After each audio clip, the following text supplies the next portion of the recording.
پھر فرماتے ہیں اس زمانے میں شرعی جہاد کی کوئی صورت ہی نہیں ہے، کیونکہ اس وقت نہ کوئی مسلمانوں کا امام موصوف بصفات و شرائط امامت موجود ہے۔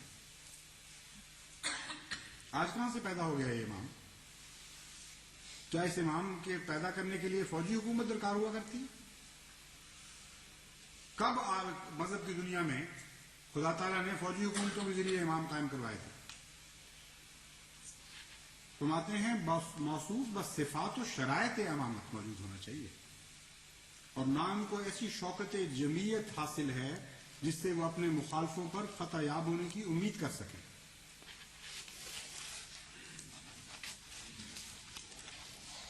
سر سید احمد خان صاحب فرماتے ہیں 1857 کے غدر میں جو لوگ شریک ہوئے ان کے متعلق فرمایا کہ وہ ان لوگوں نے حرام زدگی کی اور کوئی بھی ان کا اسلام سے تعلق نہیں۔ اعلی حضرت سید احمد رضا خان صاحب بریلوی، امام اہل سنت بریلوی فرقہ، فرماتے ہیں ہندوستان دارالاسلام ہے، اسے دارالحرب کہنا ہرگز صحیح نہیں۔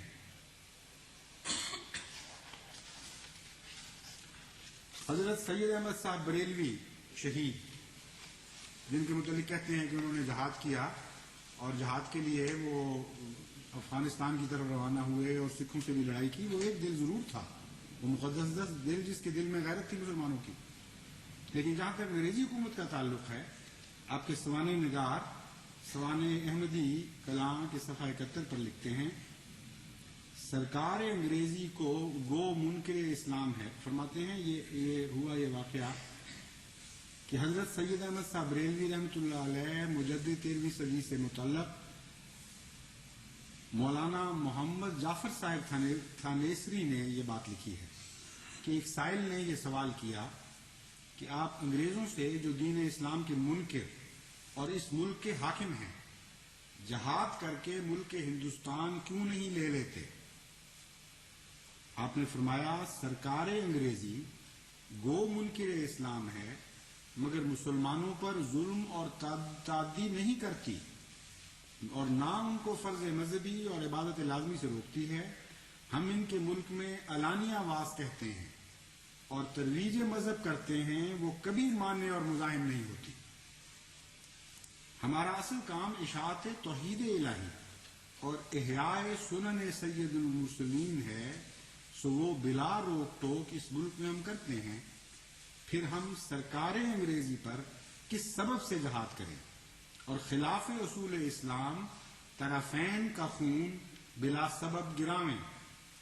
یہ جواب باسواب سن کر سائل خاموش ہو گیا اور اصل غرض جہاد کی سمجھ گیا۔ مگر ان علماء کو جو آج بول رہے ہیں احمدیت کے خلاف، ان کو آج تک سمجھ نہیں آئی۔ مولانا شبلی نعمانی فرماتے ہیں رسول اللہ صلی اللہ علیہ وسلم کے عہد زرعی سے لے کر آج تک مسلمانوں کا ہمیشہ یہ شعار رہا کہ وہ جس حکومت کے زیر سایہ رہے اس کے وفادار اور اطاعت گزار رہتے۔ یہ صرف ان کا طرز عمل نہ تھا بلکہ ان کے مذہب کی تعلیم تھی جو قرآن مجید، حدیث، فقہ سب میں کنایتاً اور صراحتاً مذکور ہے۔ مقالات شبلی جلد اول صفحہ 171۔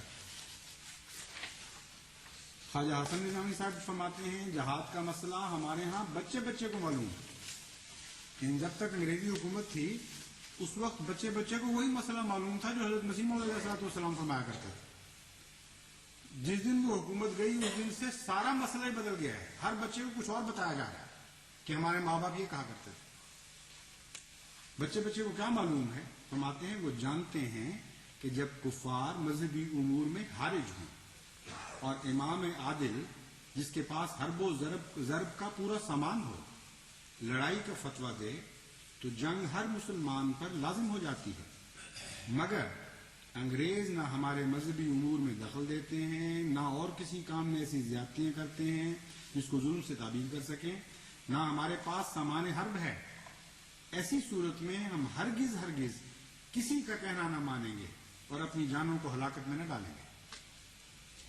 رسالہ شیخ سنوسی صفحہ 17، مولفہ خواجہ حسن نظامی۔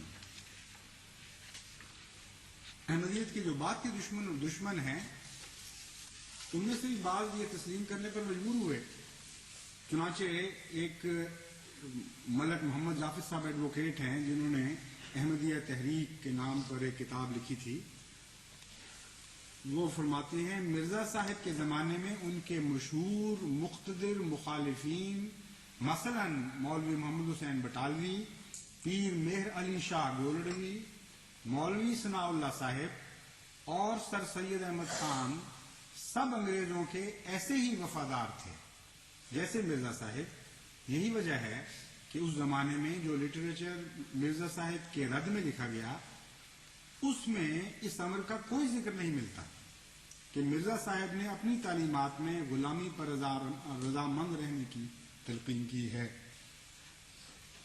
یہ تسلیم کر لیا ہے کہ دو دور آئے ہیں مسلمان علماء پر، ایک وہ جو انگریزی حکومت کا دور تھا حضرت مسیح موعود علیہ السلام کے زمانے میں، اس وقت کچھ اور مسئلے پیش کیا کرتے تھے، سارے علماء وہی مسئلے پیش کرتے تھے جو مسیح موعود علیہ السلام جہاد کے متعلق فرما رہے تھے، اور آج ان کے مسائل بالکل بدل چکے ہیں اور یہ رخ ہو گیا، مشرق سے مغرب کی طرف رخ کر بیٹھے۔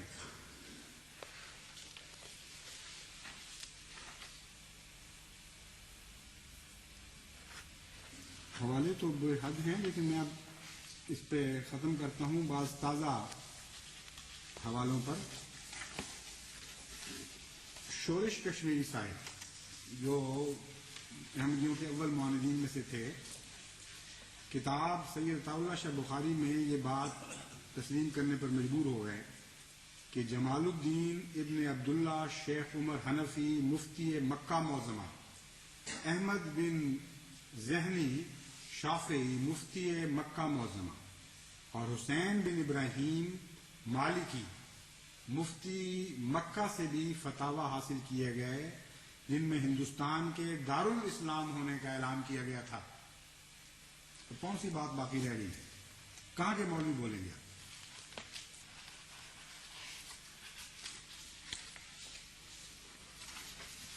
اور مولانا مودودی صاحب جنہوں نے حقیقت جہاد لکھی، جنہوں نے اور کتب میں بھی اپنے جہاد کے متعلق ایسی تعلیم دی جس کا کوئی مسلمان ہوش و حواس والا مسلمان تو تصور بھی نہیں کر سکتا کہ آن حضرت صلی اللہ علیہ وآلہ وسلم کے جہاد کے متعلق ایسے ظالمانہ خیالات کا اظہار ہو سکتا ہے۔ سب سے متشدد جہاد میں نظریہ رکھنے والے آج مولوی مولانا مودودی صاحب ہیں، آج ہیں، مراد ہے ان کا فرقہ ہے اس وقت جو ان کی باتوں کو تسلیم کرتا ہے، یہ تو فوت ہو چکے ہیں۔ جہاد فی الاسلام میں جہاں تک حضرت مسیح موعود علیہ السلام کے زمانے کے ہندوستان کا تعلق ہے اس کے متعلق آپ فرماتے ہیں ہندوستان اس وقت بلا شبہ دارالحرب تھا۔ کس وقت دارالحرب تھا؟ دارالاسلام نہیں کہہ رہے، جب انگریزی حکومت یہاں اسلامی سلطنت کو مٹانے کی کوشش کر رہی تھی۔ بین یہی جماعت احمدیہ کی تعلیم ہے کہ پہلے جب غیر حملہ کرتا ہے تم اس سے لڑو، اپنی عزتوں کی حفاظت کرو، اپنے مال کی حفاظت کرو، اپنے وطن کی حفاظت کرو، اپنے دین کی حفاظت کرو، اور ایک ایک بچہ بھی کٹ کے مر جائے تو انہیں نہیں ہتھیار چھوڑ ڈالنا۔ اس وقت دارالحرب ہوتا ہے، اس وقت ہر قسم کا دفاع جہاد اسلام کہلا سکتا ہے۔ چنانچہ مولانا مودودی فرماتے ہیں یہی بات کہتے ہیں اس وقت مسلمانوں کا فرض تھا کہ یا تو اسلامی سلطنت کی حفاظت میں جانیں لڑاتے یا اس میں ناکام ہونے کے بعد یہاں سے ہجرت کر جاتے، لیکن جب وہ مغلوب ہو گئے، انگریزی حکومت قائم ہو چکی اور مسلمانوں نے اپنے پرسنل لاء پر عمل کرنے کی آزادی کے ساتھ یہاں رہنا قبول کر لیا، تو اب یہ ملک دارالحرب نہیں رہا۔ سود حصہ اول صفحہ 77 تا 78، یہ کتاب کا نام ہے سود۔ اور جلالت الملک شاہ فیصل میں اس سال 1385 ہجری حج کے موقع پر رابطۃ العالم الاسلامی مکہ مکرمہ کے اجتماع میں فرمایا، اے معزز بھائیو، تم سب کو جہاد فی سبیل اللہ کا علم بلند کرنے کے لیے بلایا گیا ہے۔ جہاد صرف بندوق اٹھانے یا تلوار لہرانے کا نام نہیں، بلکہ جہاد تو اللہ کی کتاب اور رسول مقبول کی سنت کی طرف دعوت دینے، ان پر عمل پیرا ہونے اور ہر قسم کی مشکلات، وقتوں اور دقتوں اور تکالیف کے باوجود استقلال سے اس پر قائم رہنے کا نام ہے۔